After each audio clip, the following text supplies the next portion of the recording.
Oke guys, balik lagi bareng gue Demi di channel Karmel Popcorn. Film yang akan kita bahas kali ini adalah sebuah film yang bergenre drama romance dari China nih, yang berjudul Suddenly 17 tahun 2016 cuy. Mantap nih. Film yang berdurasi tayang 1 jam 46 menit ini rilis pada tanggal 9 Desember tahun 2016 dan disutradarai oleh Zhang Mo, dibintangi oleh Nini. Namanya Nini ya. Aduh. Weles Huo, Masu, dan Wang Talu cuy. Mantep namanya nih. Penasaran gimana lo cerita dari film ini? Siapkan cemilan kalian, langsung aja dah kita gas ke pembahasannya cuy.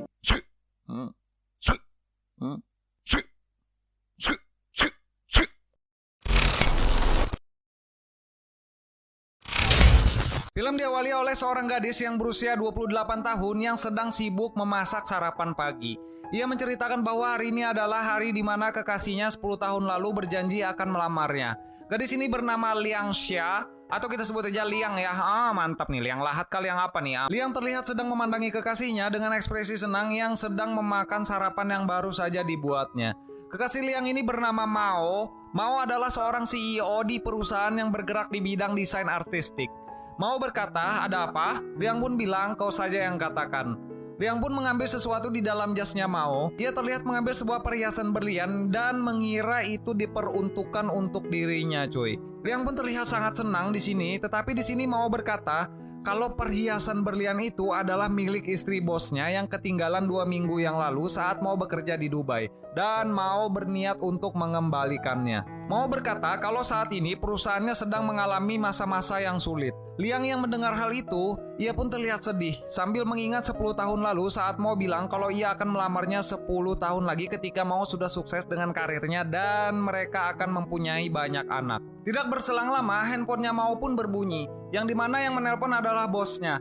Mao pun langsung pergi dan meninggalkan Liang untuk bekerja. Liang di sini hanya diam saja sambil menggigiti roti dan bersedih. Saat Mao sudah pergi, Liang terlihat membuka berangkas yang ada di lemarinya. Ia ternyata menyimpan banyak makanan cemilan di dalam berangkas itu dan bermaksud untuk tidak memakannya karena Liang takut terlihat gendut demi kekasihnya. Tetapi karena di sini keadaan tidak sesuai harapannya, Liang pun tidak peduli dan memakan semua makanan itu sambil menonton TV. Tetapi entah dari mana, tiba-tiba Liang melihat sebuah iklan di TV yang menampilkan seorang pria yang aneh yang berkata, "Kau masih makan cemilan itu? Astaga, apa kekasihmu masih belum melamarmu?" Seakan pria yang ada di iklan TV itu tahu akan keadaannya Liang. Pria aneh ini mengiklankan coklat yang ia bilang siapapun bisa terlihat awet muda dan hidup bahagia apabila orang itu memakannya, cuy. Tak perlu waktu lama, Liang pun langsung menelpon dan menghubungi nomor yang tercantum di iklan TV itu. Keesokan harinya, Liang pergi menemui sahabatnya yang terlihat seperti dukun yang bernama Bai Xiaoning. Bai adalah sahabat Liang dari kecil dan Bai di sini diceritakan berprofesi sebagai peramal, cuy. Aduh nih mantep nih ya, cantikan Bai ini daripada Liang Lahat ini ya. Bai di sini bilang kalau Liang adalah seorang penakut. Singkat cerita, Bai menganjurkan Liang untuk memaksa Mao agar cepat melamarnya. Bai pun mengambil sebuah buku kuno dan berkata bahwa besok adalah tanggal yang sangat baik untuk menikah. Berbeda dengan Liang, Bai di sini diceritakan sudah 3 kali menikah dan besok ia akan menikah lagi, cuy, untuk keempat kalinya ya. Mantap nih. Bai berencana untuk memaksa Mao agar cepat melamar Liang saat hari pernikahannya besok. Tetapi Liang di sini terlihat khawatir dengan perasaan kekasihnya Mao, cuy. Bai pun bilang untuk jangan ragu dan lakuin aja. Singkat cerita, scene pun berpindah saat Liang berada di mobil di perjalanan untuk menghadiri pernikahannya Bai. Tetapi ia di stop dan ditahan oleh pria aneh yang ada di iklan TV tempo hari. Saat Liang sudah berhenti, pria aneh ini pun langsung menghampiri Liang dan berkata, "Miss Liang, coklat ajaib selamanya muda dan bahagia adalah milikmu saat ini." Pria aneh ini pun langsung memberikan coklat itu kepada Liang. Liang hanya terdiam bingung dan kaget. Liang berkata, "Bagaimana kau menemukanku?" Pria aneh ini bilang kalau dia hanya mengandalkan feeling, cuy. Mantap nih. Saat Liang mengambil coklat itu, pria aneh ini tiba-tiba aja langsung menghilang entah kemana ya. Mantap nih.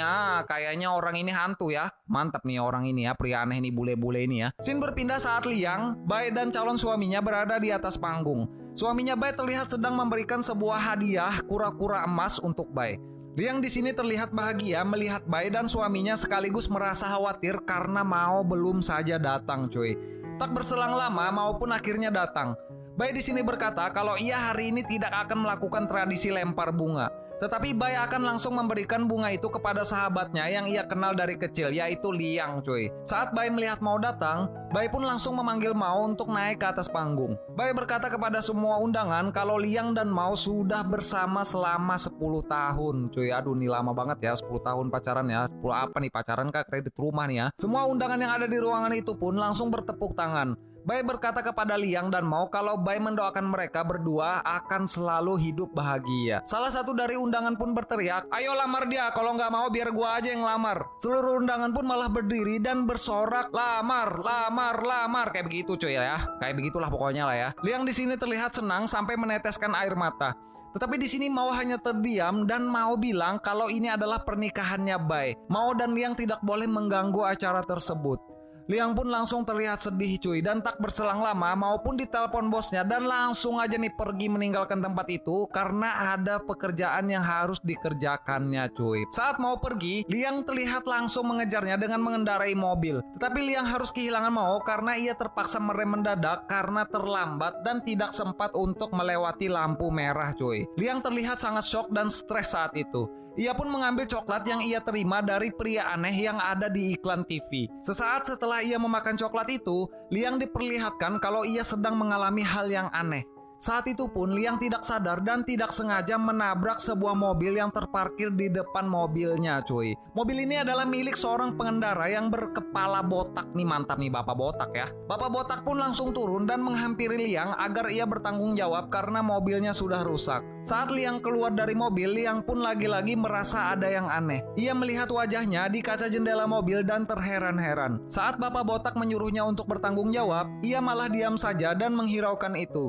Bapak botak pun langsung menelpon polisi dan bilang kalau mobilnya ditabrak oleh Liang. Liang yang mendengar hal itu, ia malah lari dan pergi meninggalkan mobilnya dan coklat yang berada ketinggalan di dalam mobil itu cuy. Saat Liang melarikan diri, ia bertemu dengan seorang pria yang sedang membagikan brosur. Saat ia melihat brosur itu, Liang pun bertanya kepada pria brosur sekarang tahun berapa. Pria brosur pun menjawab kalau sekarang tentu saja tahun 2016. Tetapi Liang bilang bukannya ini tahun 2005. Pria brosur heran dan berkata, "Jangan bilang kau ini adalah penjelajah waktu." Di saat yang bersamaan, handphone yang ada di saku Liang pun berbunyi. Tetapi Liang di sini malah tidak tahu caranya menggunakan handphone itu cuy. Pria brosur membantunya dan memberitahunya bagaimana caranya untuk mengangkat telepon itu. Yang dimana yang menelpon adalah Bai sahabatnya. Liang pun meminta tolong dan berkata kepada Bai agar segera menjemputnya cuy. Scene berpindah saat Bai dan Liang bertemu di rumahnya Liang. Liang berkata apakah Bai adalah sahabatnya yang dulu yang ia kenal. Ia bertanya kemana kacamata dan kawat giginya Bai. Bai di sini terkaget dan berkata, "Berapa umurmu sekarang?" Liang menjawab,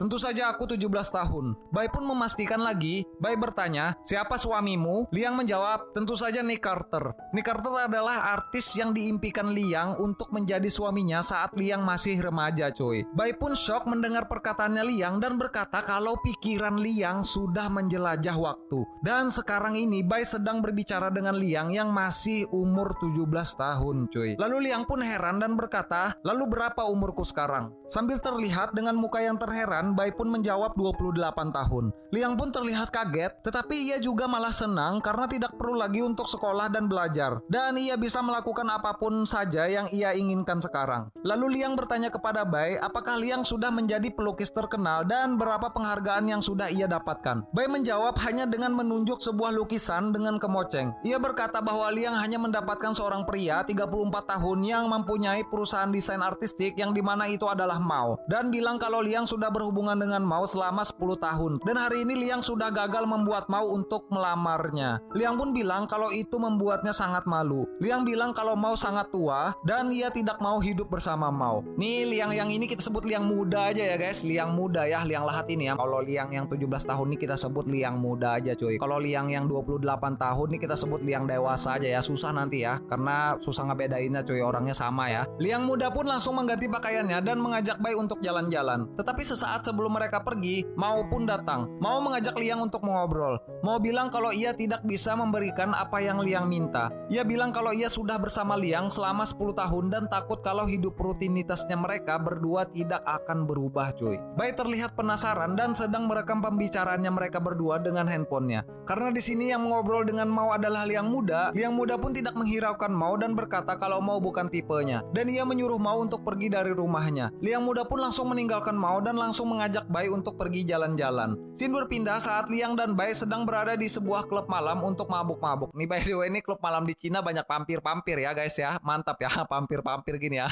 Liang dan Bai di sini terlihat bersenang-senang dan mendapatkan teman baru. Di waktu yang bersamaan, Mao terlihat berada di rumah bersama asistennya yang sedang kebingungan mencari sesuatu barang yang hilang. Ia diceritakan sedang kehilangan iPad-nya yang dimana di dalam iPad itu ada data yang sangat penting untuk presentasinya kepada bosnya Mr. Gao besok harinya, coy. Mao pun kebingungan dan mencoba menelpon Liang muda. Tetapi Liang muda di sini tidak mengangkatnya karena sedang mabuk-mabuk dengan Bai, coy. Liang di sini terlihat sangat senang dan setengah mabuk. Ia berkata kepada teman-teman yang baru didapatnya di klub kalau ia punya hadiah untuk mereka. Liang pun mengambil sesuatu di dalam tasnya dan itu adalah iPad-nya Mao. Liang pun memberi iPad itu ke salah seorang yang ada di klub dan iPad-nya dibawa pergi. Saat Liang muda sedang berdiri dan berteriak 28 tahun yang hebat, ia pun langsung merasa aneh dan kembali menjadi Liang yang sudah dewasa, coy. Coklat yang dimakan Liang yang bisa membuat pikirannya menjelajah waktu ternyata hanya bisa bertahan selama 5 jam, coy. Saat sudah berada di luar klub dan ingin pulang, terlihat Bai sedang muntah-muntah dan setengah mabuk. Liang dewasa berkata, "Kenapa kau membawaku ke tempat yang seperti ini?" Bai yang tahu kalau yang mengajaknya ke tempat itu adalah Liang,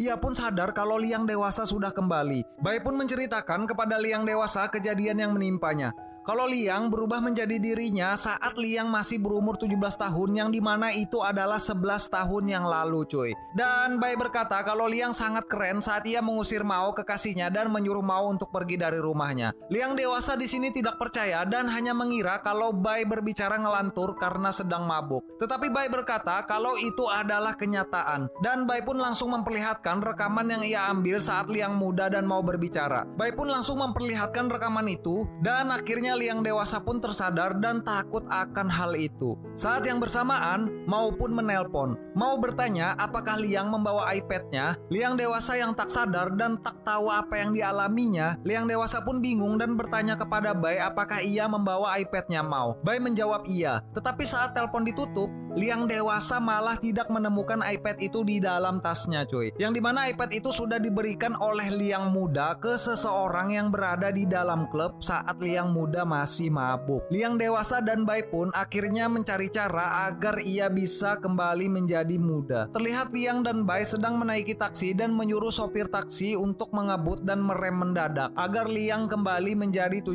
tahun, coy. Tetapi usahanya mereka berdua pun gagal dan sia-sia. Saat sudah mau menyerah, Liang pun berkata kalau mereka harus menabrak mobil seseorang. Bai di sini yang sangat sayang dengan sahabatnya, Bai pun langsung menelpon suaminya dan menyuruh untuk menjemputnya, cuy. Terlihat mobil BMW mewah datang dan parkir di depan taksi itu. Bai pun langsung menyuruh sopir taksi untuk menabrak mobil mewah itu. Tapi sopir taksi berkata, "Keluar kalian berdua, kalian adalah wanita yang gila. Aku sudah muak dengan permainan-permainan menjelajah waktu. Jika aku tabrak mobil mewah itu, jelajah waktu pun tak akan bisa menyelamatkan karirku." Sopir taksi pun tidak mau melakukan itu. Dan selang beberapa saat, polisi tiba-tiba datang dan menangkap Liang dan Bai. Ternyata ini adalah laporan dari bapak botak yang sempat ditabrak Liang saat pertama kali Liang memakan coklat ajaib, coy. Dan scene pun langsung berpindah ke kantor polisi yang dimana Bai dan Liang sedang diceramahi pak polisi karena menabrak mobil orang dengan sengaja. Saat polisi ini marah-marah, Mao pun datang dan mengatakan kalau formulir pembebasan sudah selesai ditandatangani. Polisi pun pergi dari ruangan itu dan berkata kepada Mao untuk menyuruh Mao mengawasi pacarnya. Saat polisi itu pergi, Bai pun ikut pergi memberikan waktu kepada Mao dan Liang agar mereka berdua bisa mengobrol. Sambil memberikan coklat yang tertinggal di mobil saat Liang menabrak bapak botak, Mao pun berkata di sini akan kuurus mobilnya, tetapi kau harus mengembalikan iPadku. Karena di situ ada desain yang harus ia presentasikan pagi ini kepada Mr. Gao, yaitu bosnya Mao yang menanamkan saham di perusahaannya, coy. Liang dewasa di sini hanya bisa bingung dan memakan coklat itu menangis sambil memeluk Mao, coy. Mau bilang, baiklah, sudah tidak apa-apa. Tetapi tak berselang lama, Liang dewasa pun berubah menjadi Liang muda karena coklat yang dimakannya, coy. Ia yang saat itu sedang memeluk Mao langsung mendorong Mao dan berkata, dasar kau laki-laki bajingan, kurasa kita sudah putus, kenapa kau berani menyentuhku? Sambil marah-marah pun, Liang muda akhirnya pergi meninggalkan Mao. Di sini Mao hanya bisa terdiam bingung ya, mantap. Saat Liang muda pergi, handphone Mao pun berbunyi yang dimana itu adalah notif GPS dari iPad-nya yang hilang. Mao bilang kepada Liang muda kalau iPad-nya berada di suatu tempat dan ia sudah mengetahui tempat itu. Liang muda pun bilang, iya aku sudah memberikannya kepada orang lain, mungkin saja sudah di-reset. Mao pun pergi bergegas mencari iPad-nya. Bai yang terlihat menguping pembicaraannya mereka, Bai pun bergegas mengambil coklat yang ada di dalam ruangan itu. Mao diperlihatkan sedang berusaha mencari iPad-nya, tetapi di sini diceritakan Mao salah mengira dan mengambil tas orang yang salah. Sampai ia disangka pencuri dan dikejar oleh warga, coy. Saat Mao berhasil lolos dari kejaran warga, ia membuka tas itu dan ternyata ia baru sadar kalau ia salah sangka, coy, salah ambil tas ya. Mao pun melanjutkan pencariannya lagi. GPS menuju kepada salah satu toko daging yang dimana di situ ada seorang pria yang seram yang sedang memegang pisau untuk memotong daging jualannya, coy. Singkat cerita, Mao yang takut pun terpaksa ia harus membeli iPad-nya sendiri dari penjual daging itu, coy. Liang muda yang di sini diceritakan pergi entah kemana, di sini diperlihatkan ia sedang berada di dalam kereta, coy. Dan di sini ia bertemu dengan seorang pria muda atau bocil terong-terongan yang ia suka. Pria ini bernama Yan Yan.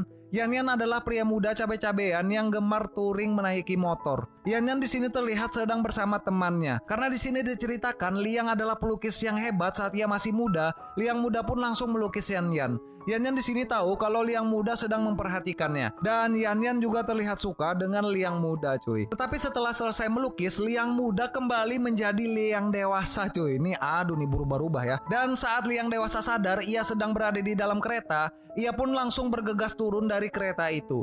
Yan Yan yang merasa ia disukai oleh Liang, ia pun menghalangi Liang sambil tersenyum. Tetapi karena di sini Liang dewasa, ia pun langsung mendorong dan menghiraukan Yan Yan. Teman Yan Yan yang menyadari buku lukisan Liang yang tertinggal di dalam kereta, ia pun langsung menyuruh Yan Yan mengembalikan buku itu. Saat Yan Yan ingin mengembalikan buku itu, pintu kereta pun lebih dahulu terkunci dan ia tidak sempat mengembalikannya, cuy. Saat dalam kereta, Yan Yan membuka buku itu dan benar adanya ternyata Liang muda memang benar melukis wajahnya Yan Yan dan membuat Yan Yan yakin kalau gadis yang ditemuinya itu memang menyukainya, cuy. Scene berpindah saat mau berada di perusahaannya dan mempresentasikan data yang sudah ia dapat dari iPad-nya kepada Mr. Gao, coy. Tetapi singkat cerita, Mr. Gao di sini bilang kalau desain yang diberikan Mao tidak tepat dan tidak sesuai dengan target perusahaannya Mr. Gao.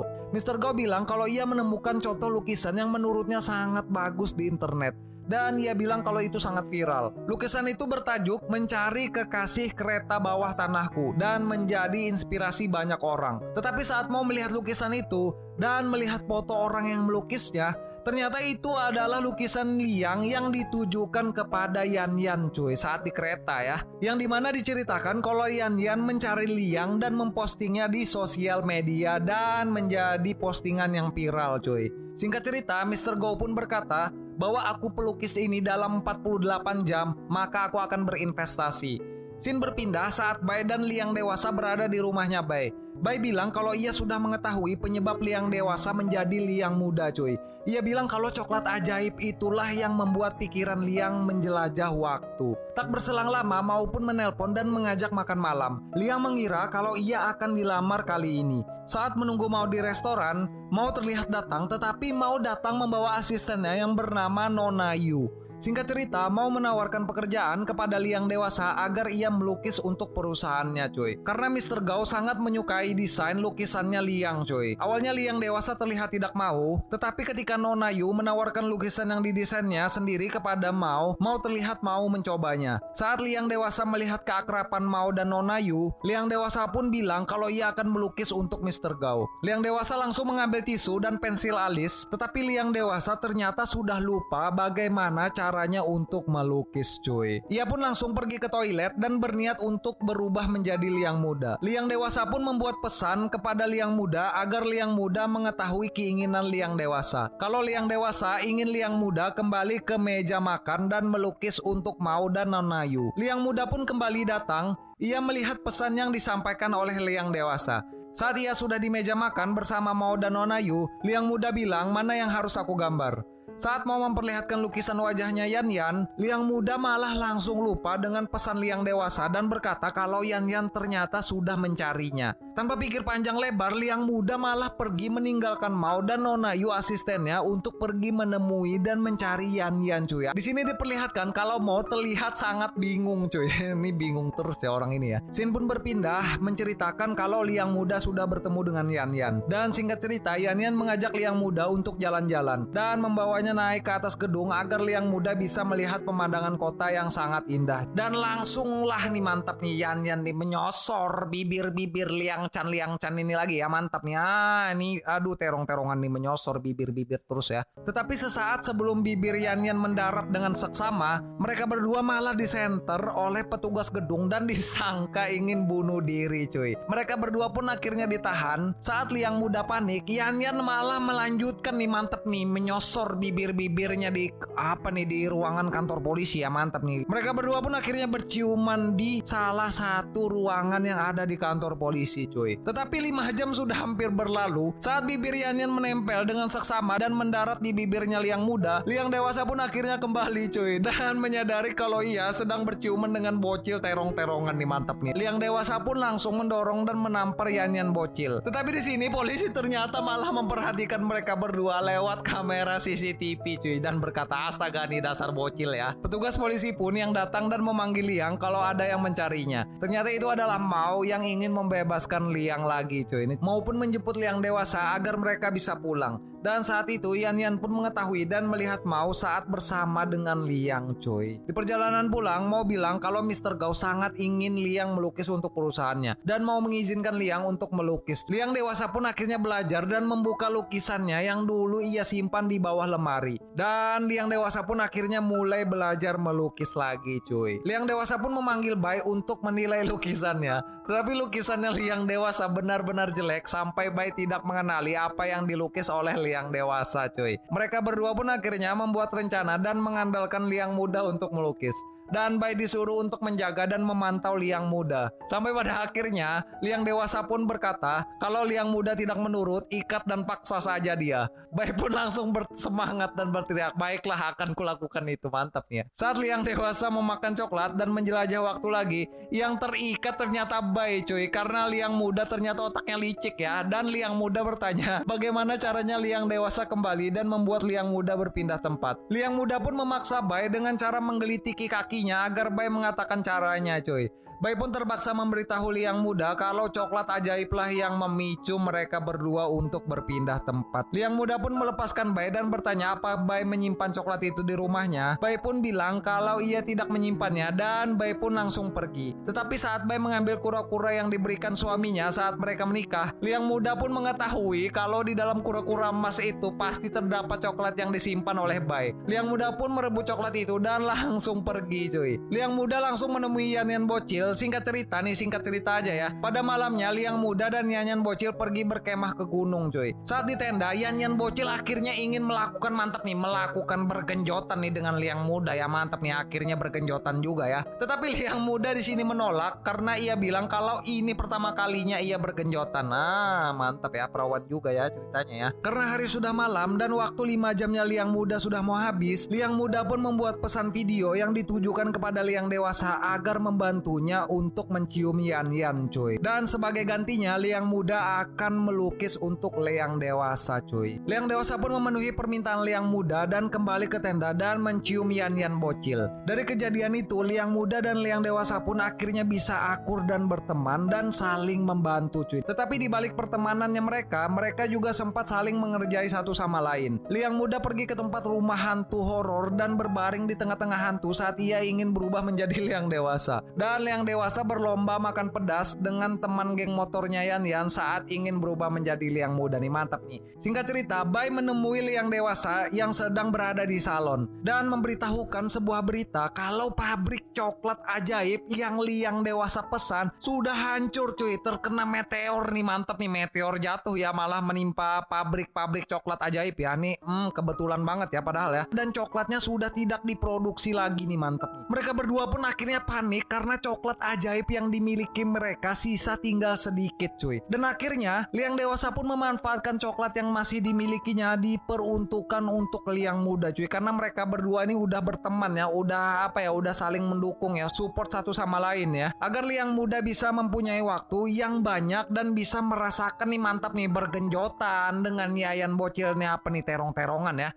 Menjelajah waktu untuk bergenjotan nih mantap luar biasa ya. Tetapi saat Liang muda kembali dan ingin bergenjotan dengan Yan bocil, Yan bocil malah bersama wanita lain cuy. Dan meninggalkan Liang muda ya. Aneh ya nih ya, mantap ya bocil nih ya, playboy juga ya. Liang muda pun sadar dan akhirnya menyadari bahwa Yan bocil juga pada akhirnya bukan pria yang baik cuy. Liang dewasa dan Liang muda pun akhirnya berganti tempat untuk saling belajar dan melajari melukis nih mantap nih, orang yang sama saling melajari ya melukis mantap nih ya. Liang dewasa pun akhirnya mendapat penghargaan dan menjadi pelukis terkenal berkat Liang muda cuy. Dan karena pada waktu itu Liang dewasa hanya mempunyai satu coklat terakhir, Liang dewasa pun memakan coklat terakhir sebelum naik ke atas panggung dan mendapatkan penghargaan. Karena Liang dewasa ingin memberikan momen penghargaan itu kepada Liang muda cuy. Dan ia berkata bahwa Liang muda sangat pantas untuk mendapatkan kesempatan dan momen penghargaan itu. Liang muda pun terlihat sangat senang karena Liang dewasa memberikan kesempatan itu ya kepada Liang muda ya, mantap nih ya. Dan pada saat-saat menit terakhir,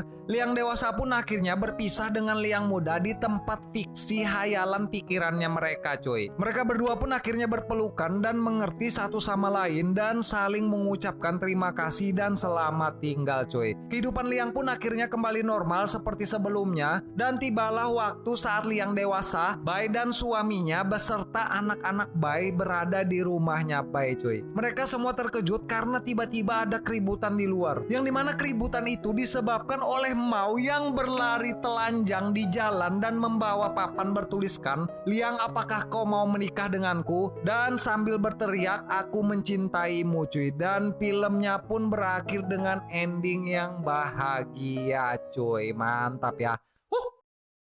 Oke guys, ya mungkin segini aja ya untuk pembahasan alur film kali ini ya. Ini buat kalian yang pengen nonton full movie-nya, kalian langsung aja search nonton film Suddenly 17 tahun 2016 cuy. Seperti biasa nih gue mau ngucapin terima kasih banyak nih buat kalian yang udah nonton, dan terima kasih banyak buat kalian yang udah subscribe ke channel Caramel Popcorn. Gue juga mau ngucapin selamat Hari Raya Natal dan Tahun Baru 2022 buat kalian semua ya. Semoga di tahun 2022 ini kita semua bisa menjadi pribadi yang terus berkembang dan lebih baik lagi ke depannya ya. Nih mantap nih gua nih dah. Apa lagi nih? Mau ngomong apa gua? Nanti kita bakalan bahas film-film seru yang bagus-bagus lagi ya. Ya mungkin segini aja untuk belakang nih. Jangan lupa like, comment, share, subscribe. Gua Demis sebagai narator pamit. Sampai ketemu di video selanjutnya. Thanks for watching guys. Bye-bye.